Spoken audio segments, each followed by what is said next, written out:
every human on the planet should be sprinting. When you combine sprinting and lifting, you're gonna burn fat and build muscle faster and literally turn into a superhuman. So it's my mission with this video to inspire 1 million guys who lift to also start sprinting. So grab your protein popcorn because this is my 60-day journey to becoming the fastest man in world history for my age while being jacked. Over the next 50 days, I'll be following a sprinting and bodybuilding program, and we'll be using these tests to see how my speed is progressing. Today is day 1, and we are racing an actual lion. So I have a private plane on the way that's gonna take me to Africa. That was a bad joke, guys, because today I'm racing Lion Martinez. He is the world's fastest 45-year-old in the 60 meter, the 100 meter, and 200 meter. He ran an astonishing 10.72, and today I'll be meeting him at UNLV track to race him. In the last 2 months, I actually hired a sprinting coach, Coach Adrian Mann of the UNLV track and field team. And his wife actually won an Olympic gold medal and was the fastest woman in the world in 2008 and won several world championships. So hopefully these last 2 months of training, I can hold my own and keep up.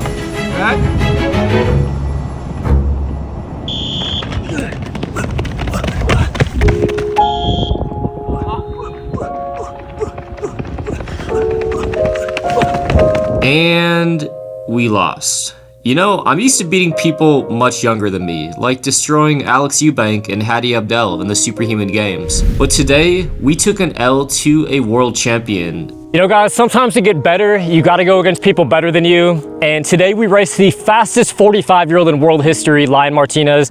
He literally has a world record in the 60 meter, the 100 meter, and the 200 meter. And going against him, it just felt like he had this different level of acceleration that he can get to, which makes sense because he's a world-class starter. And it felt like he beat me by a lot more than he did on our 40-yard race. So for reference, 40 yards is about 37 meters. It's 37% of the 100 meter that we're trying to run a sub 11 in. So his world record is 10.72. I'm trying to get sub 11, hopefully, you know, this year. And in the 40-yard dash, he ran a 4.14 on a track with spikes. I ran a 4.29. So you know what? We're only 0.15 seconds away. I think we can really bridge that gap over the next couple of years. And it was one hell of a workout. Today we got the upper body jacked sprinter edition workout. So I'm not in the weight room as much doing upper body workouts. So when I am, we really try to make it count. So the first exercise, we got the push press, and I'm trying to do it a little bit more explosively. Alternate arms, so it forces the core and obliques to stabilize, transferring explosiveness from the upper body to the lower body. So it has a lot of carryover to getting faster as well. Bump it up to 48 pounds here.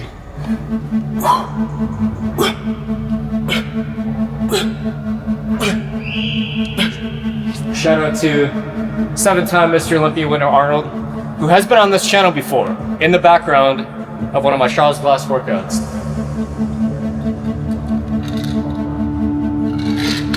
The key with lat training is getting a full stretch. So I'm actually gonna lower the seat here a little bit. This is gonna really control the arm swings, you know, when I'm sprinting. Also, of course, aesthetically, it's gonna give that nice V shape. So really trying to isolate right here.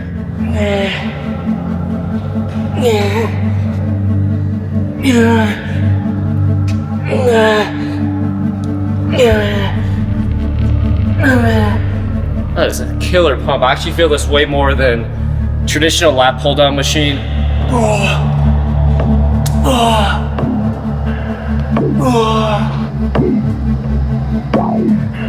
Now we're gonna do some explosive hammer curls, and it's going to literally directly mimic our arm drive. So I'm not gonna go crazy heavy. We're gonna go like maybe 30 to 40 and literally trying to move them as fast as we can. We'll go light. The science behind this is basically later this week when I do the 100 meter test, we test my 40 against NFL times. When I have no weight, I'm gonna have way more explosive arm drive because I'm used to the resistance. The legs always follow the arms. So the faster you can swing your arms, your legs are gonna follow. So a little bit of bro science, but there's some methodology to it. So let me know in the comments below Would you rather see me do a Tom Platz collab going through his leg day or Jay Cutler's arm day? I think I'm scared of his leg day. Day 4, we are doing a 40-yard dash to see how my time stacks up to iShow speed and NFL players.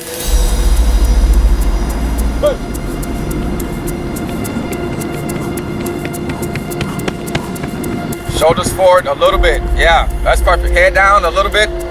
Head, yeah, that's it. Push, push, push, push.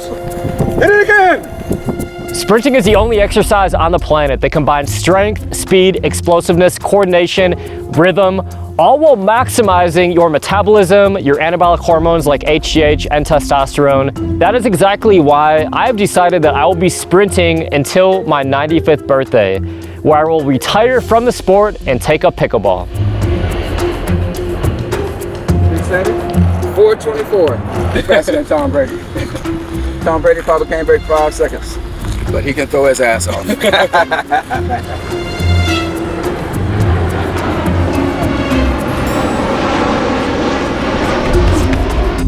Time 4:29. Time 4.29.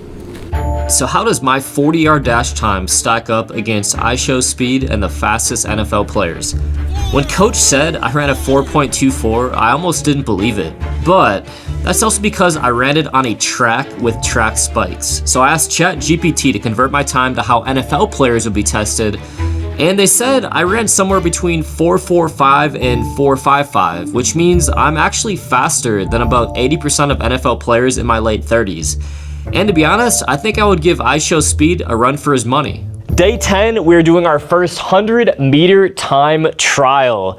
The world record I hope to beat someday is Lions at 10.72, so we're gonna see how close I am on day number 10. Hopefully we at least beat Ashton Hall's time. Today is the big day, my 100-meter time trial, and I'm really nervous about this. If I can get close to 11 seconds or even sub 11, I will be damn happy. But my side competition today is Ashton Hall. I know he's too busy filming his morning routine to race me, but I hunted down his actual 100-meter time from the Brooks running event in 2023, and it was 11.92. Not exactly world class there, buddy. Did I just discover that Ashton Hall speeds up his sprinting videos? Anyways, we got records to break, and just like that, we're off.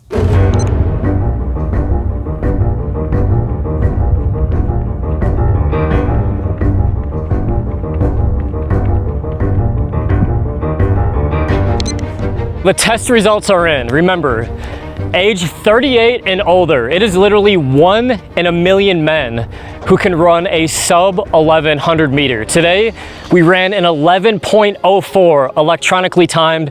Of course, I didn't have reaction time factored in, but I also didn't use starting blocks, which would make me a little bit faster. So I would say all in all, we're around like 11.1, 11.2 at the worst. Literally a year ago, I ran an 11.65.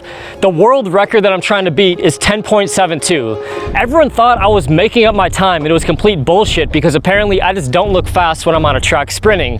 But guys, this is electronically timed with the UNLV sprint coach. Right now, the dream of becoming the fastest old man in world history, it seems closer than ever before.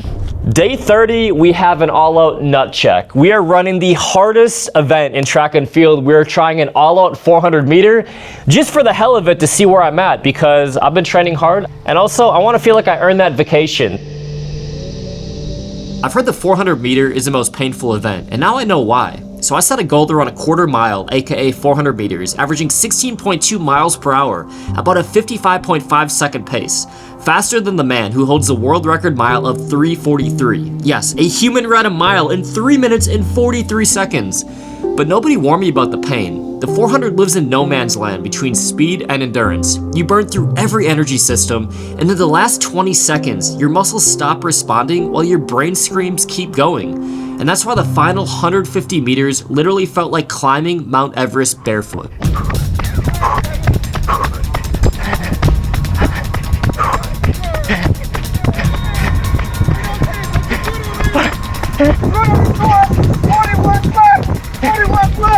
Get home, Troy! How bad do you want to, Troy? Look at it! Look at it! Good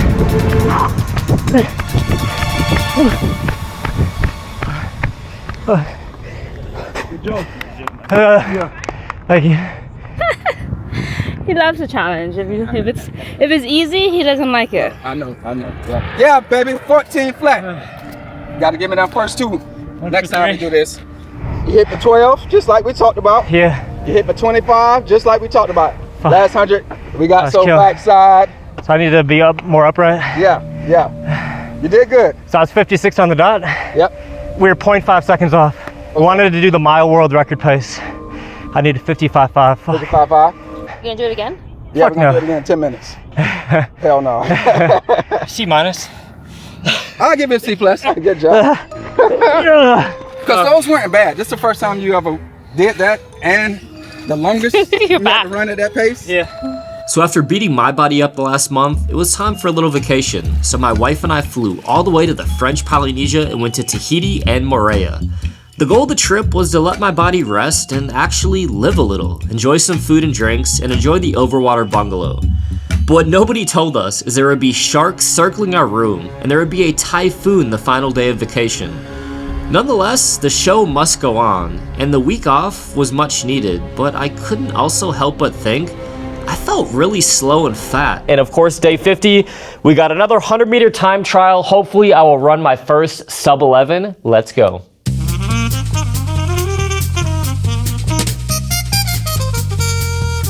It's a little bit behind you this way. It's a little bit coming at you this way. Is it a tailwind when it's helping you? When it's happening. And a headwind when it's hurting you? Yeah. Oh, yeah. So we put this stuff on the leg. It's kind of like icy hot on steroids. A little tight right here in the groin. Oh, yeah. PG-13.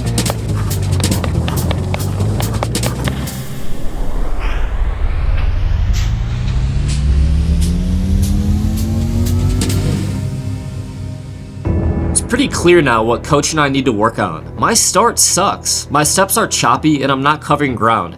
My arm drive is stiff. So the next 2 sessions, we obsessed over my start and we actually made a ton of progress. Everybody wants to be very, very low to the ground, heel to the ground. We try not to drag the toe because that's just resistance. Right. I don't know why people teach that. 1 to 2 inches off the ground, whether it's 3 to 4 inches off the ground, it still needs to come forward. It still needs to come forward. Yeah. Come forward. As slow as possible. Just come forward. Yes, sir. Go all out. All right, guys, a moment of truth. Got some butterflies. We ran an 11.65 13 months ago on this channel. Nobody believed me. Now we're trying to run a sub 11 for the very first time in my life. I'll be ecstatic. This will be like Christmas came early if we can hit anything with a 10.9 in it. It was time for my 100-meter time trial. But things didn't exactly go as planned.